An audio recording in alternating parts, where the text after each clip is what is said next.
Just some quick thoughts I've been thinking lately. One of the things I really love is music. And one of my favorites is film scores. Whether it's the orchestrated scores created for a film or a soundtrack. Unfortunately, that doesn't happen as much anymore, where a rock band or something like that will create either a whole album or a few songs specifically to be put into a movie. Still happens here and there, but it's not as much of a thing as it used to be. But I really love and enjoy all around a lot of this music that has been created for film. And something that admirers of film, as well as people in the industry, always say is that they appreciate when people stick through the credits to have a look at some of the more underappreciated jobs and positions that there are that aren't, the ones that are in your face all the time, like the actors, the director, camera work, whatnot, just so that you can see how much work and how many positions there are to make something on the screen the way that it is.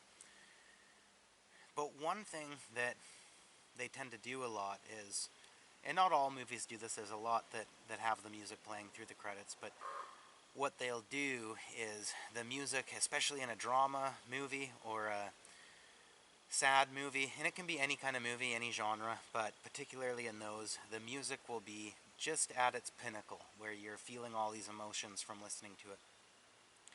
And then once the credits start rolling, the music will stop, and it'll just go to a generic hum throughout the credits.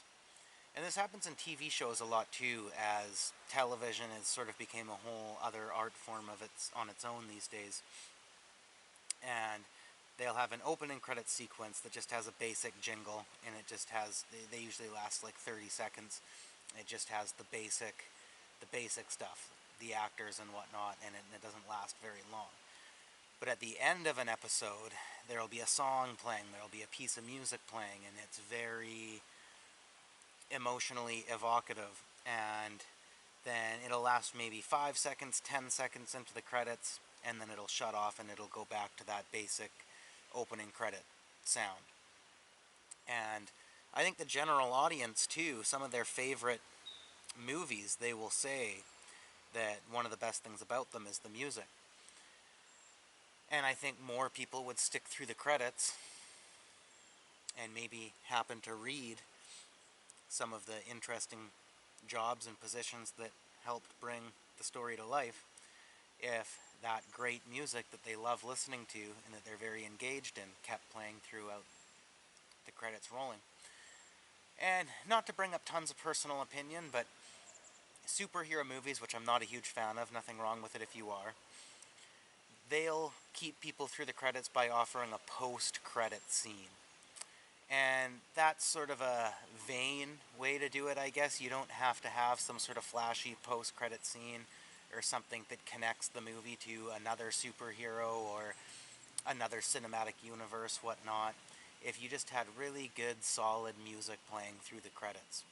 And I think some of the movies, some of the best movies that do have the music that continues playing are the ones that people actually do stick around and happen to read some of that stuff because they want to stay for the music.